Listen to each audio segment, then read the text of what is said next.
Welcome to FFC Top 3, a show where we, your FFC host, count things down from 3 to number 1. Thank you for joining us this week.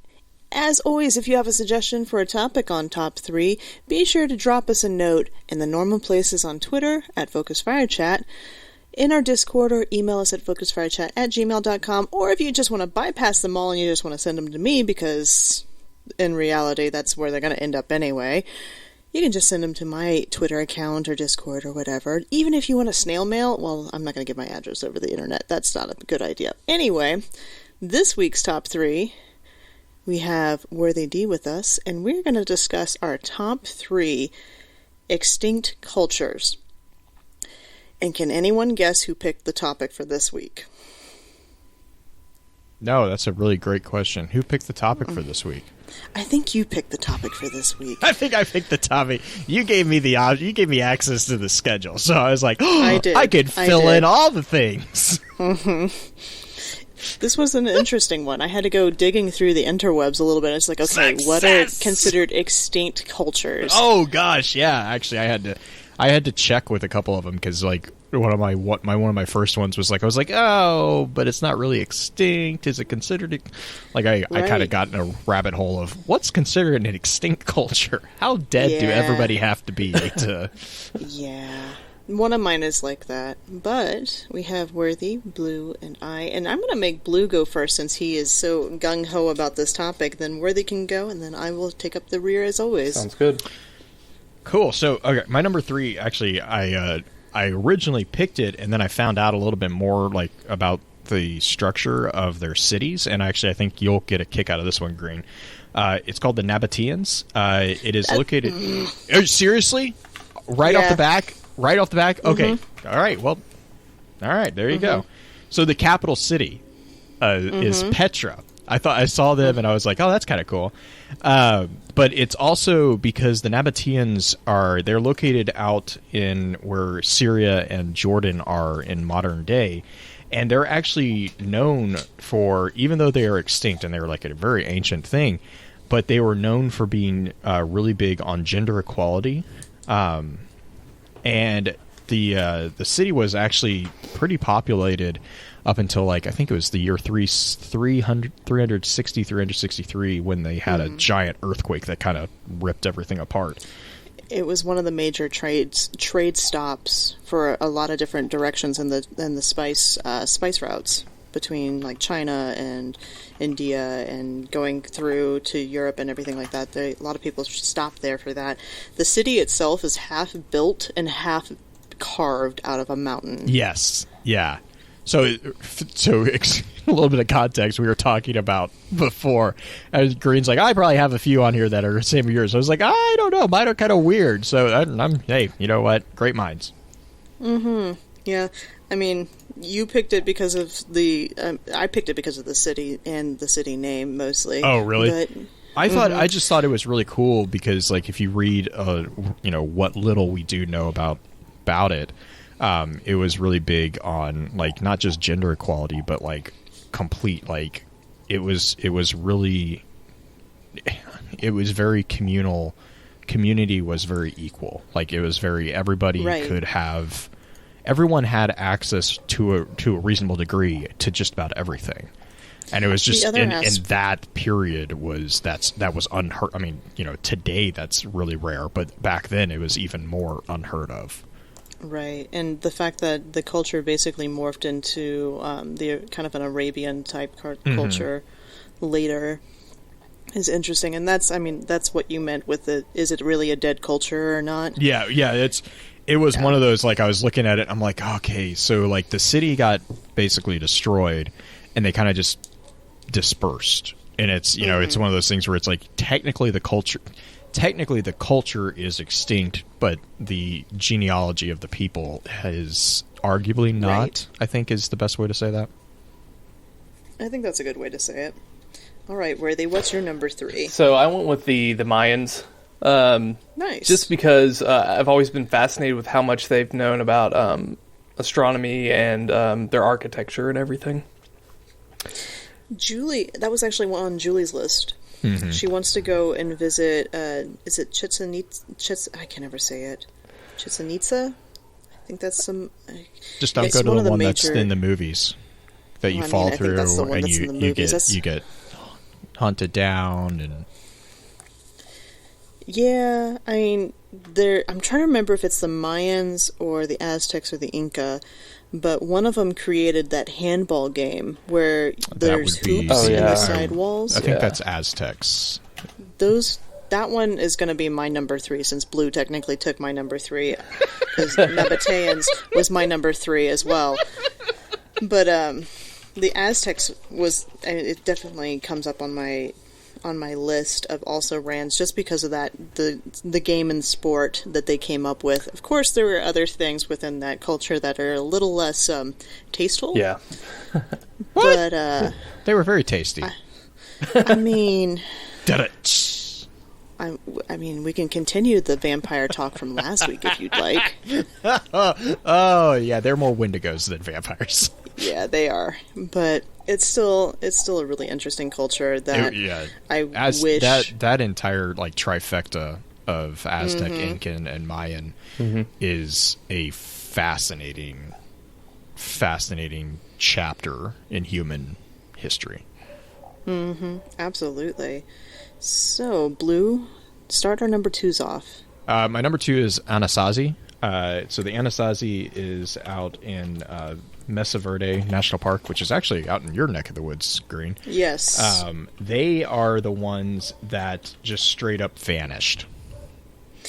Yeah. No one knows anything, and they have like the coolest thing because they were the ones that lived inside the cliff, like inside the cliffs. They had there was nothing. They didn't build anything. They basically carved out all the.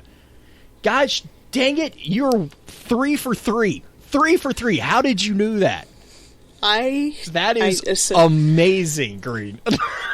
That is hilarious. Green just sent me her list. Wow. So, the other reason, the reason I put Anasazi on my list is because there is, in Manitou Springs, there is a cliff-dwelling museum that is not original. Like, it's not meant to be in Manitou Springs, Colorado, or Colorado Springs. It was originally in that Four Corners area in the Mesa Verde location, and they brought it up here, which it was basically a tourist attraction, and it still is a tourist attraction. But Julia and I got to go there during our honeymoon and learn about them kind of firsthand from that museum. So the Anasazi also made my number 2 list. And we'll find out what Blues and I's number 1. The number 1 is, they are amazing. Like, hands down, one of my favorite cultures. But the Anasazi, I actually got to go to Mesa Verde when I was younger, and we got to go out there and see like all the cliffs and stuff. And it was like, it's one of those places where if you haven't been and you have a chance to, I really recommend at least looking it up, and if you have a chance, go out there because it's just really cool. From an architecture standpoint. Yeah, how they did it. Only one door. There's only one entrance into any of the dwellings for the entire apartment complex, essentially. And inside of there, and it's complexes. They create these. There's multiple rooms and levels, and it's very interesting. And then generally in the base, they create these well-like circle depths that are part of their religious rituals, and they create multiples every few years, and I can't remember the names of them. Do you remember them? I don't. I do remember. I want to say yes. What was it? Princess of Mars series was actually a little bit of a nod to the. I don't know if it was deliberate or if it just was a coincidence, but it was a bit of a nod ultimately to the culture of the Anasazi. Because in the book from Burroughs, when John Carter is on Earth, he actually encounters a Native American tribe that is living in structures similar to the Anasazi. So it was another just kind of those literature connections. Nice. besides the architectural aspects of the Anasazi, the other thing that they are most well known for is their agricultural prowess, because they lived in very arid areas. So they started developing techniques to grow large amounts of crops, very similarly to how we have maize and corn now, just back in, and they're actually one of the newest extinct cultures. Like, they were around in 80. I think 1000 AD was the last time that anyone had any inkling of where they were at. Yeah, because the Mayans was 1200 years ago that they vanished, or they ended. So, I mean, they were... But yeah, I think the Anasazi were pretty... quote pretty recent, like, as far as though it was there is one on my list that actually the last member died like 60 years ago. Oh really? I didn't know that. Yeah, it's an interesting culture, but it was on my also ran. Cool. All right. Worthy, please diversify our list a little No bit. pressure. Yeah, it's all good. I went pretty basic. I went with ancient Rome. I've just always kind of been fascinated with, again, with architecture. I like to build stuff, and so I always like dissecting buildings and stuff like that to see how they were constructed with such primitive tools compared to what we have now. So Nice. Yeah, primitive tools that are borderline more advanced in some ways. Absolutely. Yeah. Especially when it comes to Rome. Rome has... simplistic yet effective. Well, and that ties into Green and I's number one, actually. Oh, yeah, absolutely. Because some of Rome's... Yeah, I'll explain that segue. Yeah, I'll explain that segue when I get there. Yeah, so let me do one of my other also rans, so we have some more diversification on this list, because I wrote this list 2 hours ago, and Blue and I have identical lists, and the order is identical, too, which is that's also actually weird. the more impressive thing. One of my also rans is Vikings. Not, I mean, obviously there's the pillaging aspect of what the Vikings did, people. but it's more of their ability to navigate by the stars. Like, they were really pretty good navigators, and besides their conquering thing and everything like that, besides their introducing history, the Dark Ages, they're an interesting culture, and culture of war. It's fine. Yeah, well, it wasn't pure war either, because the sea people, it was kind of tying back into Rome and the Middle Ages. The Mediterranean sea people, which were partially Vikings, I mean, they were very advanced. They knew what they were doing, and it caused very large consternation for the developed country or developed nations, to the point that the Dark Ages happened. Yeah. All right. So, Blue, do you want to tell them what our number one is? So, on our number one is the Etruscans, and so that actually connects very strongly to ancient Rome, because the Etruscans actually were the original settlers of the hills upon which Rome was later built. They basically built the foundation of Rome. They built everything, and the Romans just took it, because the Romans are a-holes. And I remember researching the Etruscans and being like, wait.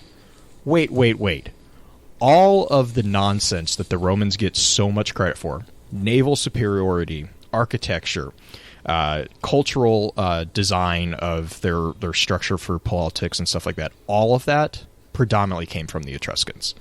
Even the irrigation system was all Etruscan built. The only thing that Rome did was they figured out, Rome took it and figured out how to do it more efficiently. Probably because they didn't have to invent it. They just had to perfect it, which is fine. Rome was really good at doing exactly that, incorporating existing cultures into their art, into their own culture.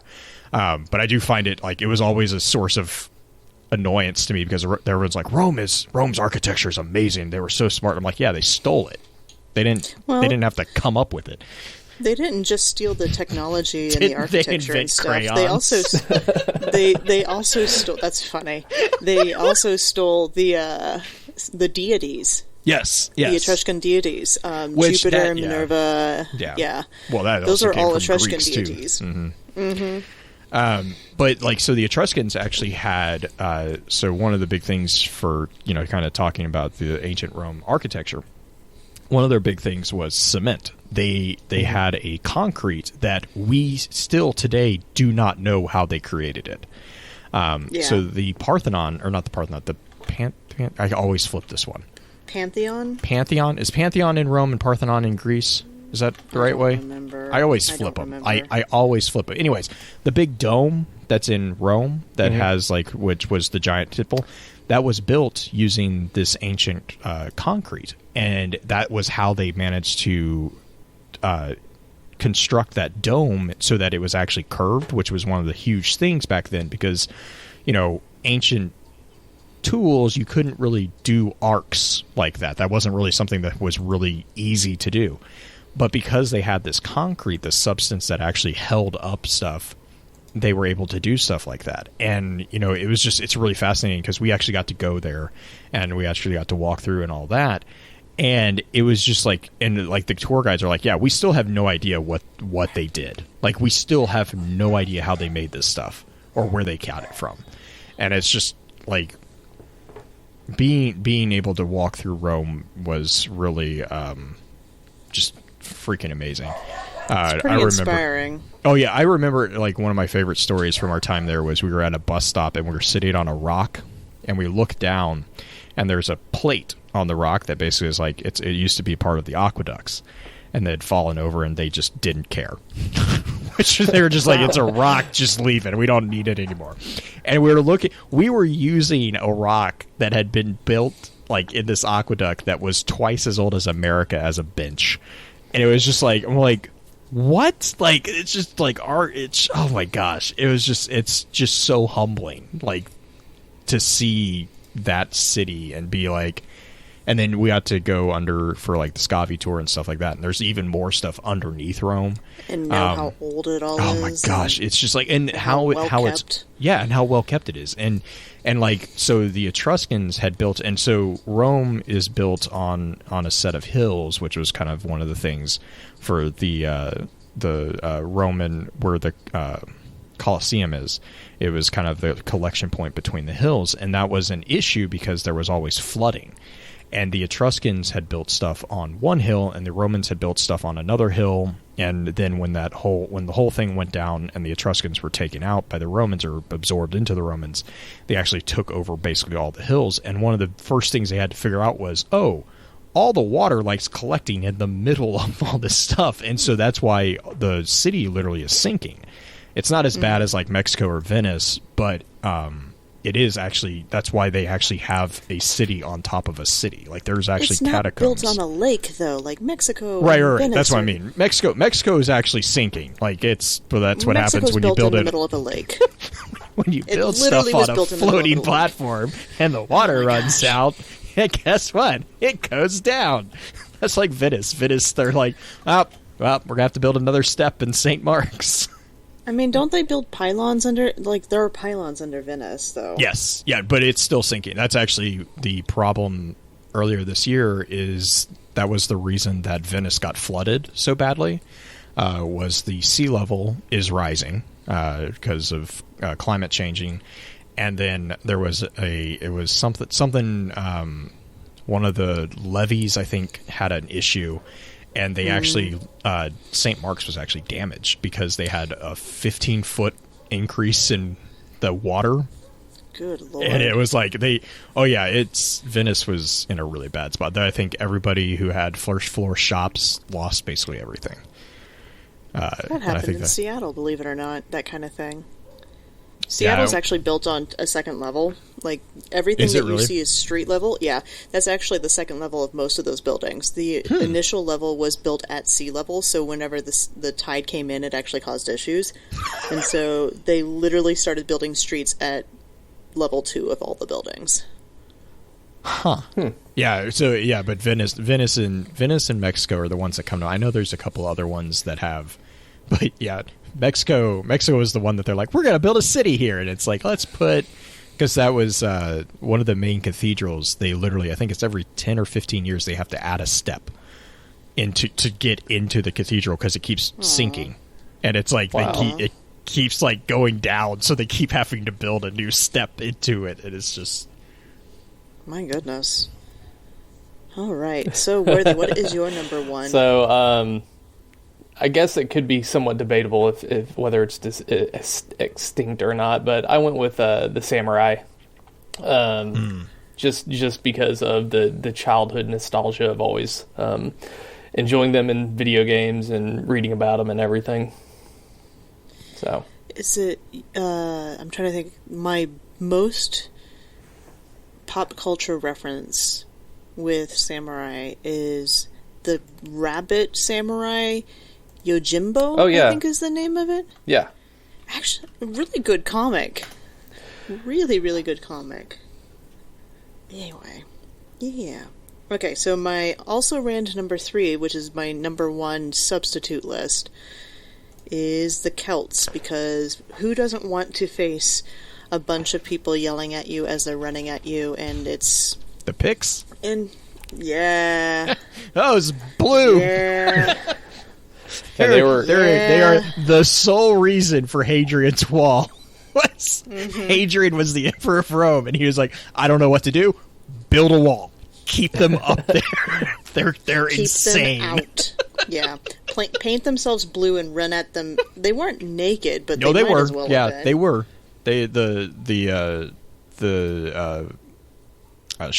front line was completely naked. That was the problem. They were like, we're freezing to death, and you're running at us with literally paint on.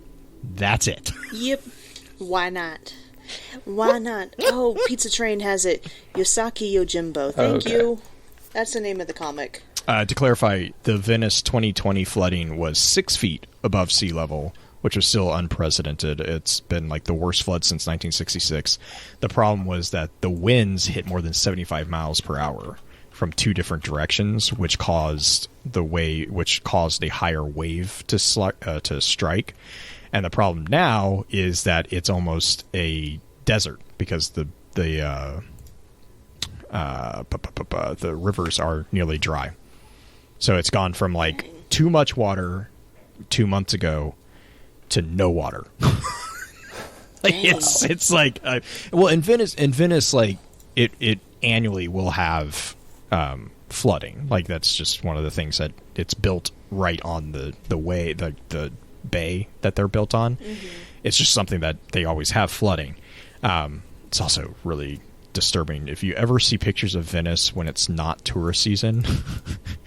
It's really it's really disgusting. It's like the whole why people live in Florida thing. Like why do you live in Florida or in like the coastal region because of the hurricanes taking out everything every few years, and like it seems insane that you live there, but Venice is exactly the same thing. It's just with annual floods. Yeah, and Venice, I mean, not to completely bash on Venice. Venice has some really cool historical places, and I mean it's really cool to like. We got to visit there for I think it was a couple days. We got to go to St. Mark's and stuff, and there's some like historical monuments and stuff like that. Venice has some fascinating history. Nice, but yeah, it was. I remember them talking about it a couple weeks ago, and I was like, "Wait, what?" Like, just they're like, "Yeah, Venice is in trouble right now because they're having to repair things that don't really like they're not repairable. Like St. Mark's is in a lot of damage with the murals and stuff like that because the water just kept coming. It just kept coming up there." Do you guys have any also rans on your list? I had Yes. the Celts on mine. I used Nice. all mine up, so I'm good. All right, so the one that I was mentioning, the last member died in 1971, so not so as recent as I was thinking, but it was the Mandans, and I think they were up in the Dakotas, if I remember right. But the last member of that tribe died in 1971, so it's very recently, quote, extinct culture. I also had the Celts. There were the Hamakas from the Easter Islands, which was they're pretty interesting because they have the giant heads. Yeah. The Easter Island heads. Then there was the what is it? The Neanderthals, obviously from like way back in Europe. Olmec was Mexico and Costa Rica. The Assyrians was... Which no one knew about the Olmecs until they found the head statue. Like, they have a different kind of head statue No one knew about the Easter Olmecs Island. until the Olmecs were already gone. Like, Yeah, because Easter Island, you have, like, the kind of tall-looking head. Olmec statue... The Olmec head is very round. It's like a and I think boulder that's just been the carved Olmecs... into. Weren't the Olmecs the one that... Was it the Aztecs wiped out? Like... It's one of them. Because that was one that Aztecs were like North American, South American Romans. Mm-hmm. Like yeah. They took out so many different cultures. Yeah. The Assyrians was another one that I had on there. Sumerians, the Achaemenid Empire, which is in the North Iran, was just because, again, that was a major like trade location. So there was a lot of stuff that went through there. Same with the Aksum Kingdom in Ethiopia, and then the Bow Tribe, which is the Andaman Islands. Oh, Bow Tribe, that's the one I was thinking of. The last member of the Bow Tribe died in 2010. Wow. Yeah, and the big thing about that was they had lived on the Andaman Islands for 65,000 years. So it was a big deal when the last member of the tribe died. That was the one that I was thinking of. You know, one of the sadder parts of that, I mean, you hear about that, but you have tribes that are continuing to die out. Hawaii is in a major stress issue right now. Of there, and we talked about this a bit on the show a couple weeks ago with how was it the observatory? Yeah. That coming in there, and then their language is not being carried on very well. I think in some respects Moana actually helped them quite a bit as far as like renewed interest in the culture. It's just their own youths are not as interested in learning it and continuing it, so the tradition is slowly dying. Yeah. And it's sad to see a culture die in your lifetime, but that's kind of what we're seeing with it. Yeah, and it's not just even like, because there's also like there's another culture that's basically doing the same. I mean, there's several, but it's interesting to see the various, interesting in like an academic sense, not a personal. Like personally, it's very sad, but it like from an academic standpoint, the progression and the evolution of different cultures into other cultures. That's why it's hard for me to be like, oh, this isn't a quote unquote extinct culture, because from a certain sense, cultures are for the most part absorbed into, you know, whatever culture they're assimilated takes into over. some They're other they're usually. yeah. It's not always a gentle process, and it's not always a process that the assimilation actually shows. But there's always a flavor of that culture that gets assimilated into the culture that survives it. And Rome, you know, Roman culture was actually a really good example of one of the pinnacles of assimilation, because Rome basically had the approach of like, hey, look. You gotta pray to our gods. You have to follow our laws, but you're a satellite, and so you can do your own thing, and we're completely fine with you doing your own thing as long as you also do our thing. Like as long as you don't, you know, challenge this and this and this and follow our laws, you can have extra laws. That's fine. We don't care about that, but you have to pay taxes, have to do this and this. Rome was actually, that was one of the big things that. Goes to explain why Rome kind of exploded the way it did as far as the population. They also didn't hesitate to just steamroll things, and there's the whole naval superiority. There was Julie likes to listen to the Moth podcast. I don't know if you guys have ever listened to it. It's generally collections of stories about people's lives, and they share it on the podcast. It's actually quite fascinating. That's in the cool. episode that we listened to, there was this the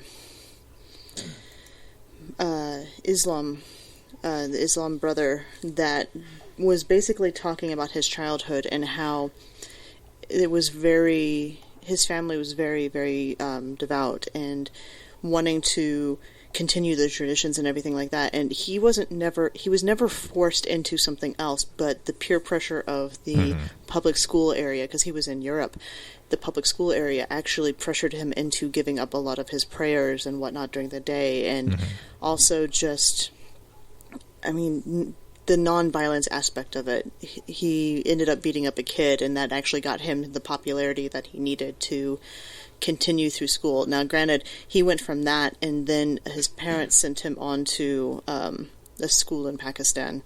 Oh, okay. And he actually developed his actual religious rigor through there. He was known as the youngest, I can't remember the actual term for it, the youngest person to be able to recite the holy text. Imam? Yes, the youngest imam I think that's in Europe. I think he actually achieved that at the age of 11. Wow. Oh, wow. And had that, yeah. Then he had this schooling and everything go on, and now he went to Pakistan. He finished his schooling as far as the religious text and everything, and he's opened up a new center in Europe, in the northern part of Europe, and kind of I don't think it was England, but in that area essentially, where it's not an assimilation, but it's the teaching and showing his culture as well.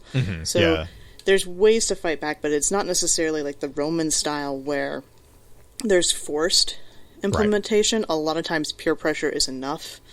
Well, and social pressure it's a real thing. I mean, like Screwball, Gorath is saying I think it's Maori and cultural trouble, but Screwball's also saying there are a lot of tribal people that, while still existing from like genealogy or DNA terms, are quickly losing their unique traditions. Screwball's saying that his wife's Native American tribe is running out of people who can fluently speak their native tongue. So again, because like that's one of the things in the United States is like, I think it's an 8th Native American to be considered part of the tribe from the air quote federal sense. Yeah, that sounds about right. I think it was sense. Well, I mean, it's also just because you can be recognized as part of the tribe technically, I think, which then ties into, I'm sure, other stuff. I think it's an 8th. But there's a lot of people who have that, but they don't. There's a disconnect because they are by blood technically Native American or connected to the Native American tribes, but there's no cultural connection, and that's a sore subject obviously for a lot of different people who are culturally connected to those different tribes. I also find that aspect of history, again, very interesting from a social standpoint, because talking about like the not just the assimilation but the social response of different aspects and different acceptance of different groups has just been really kind of interesting. It is indeed.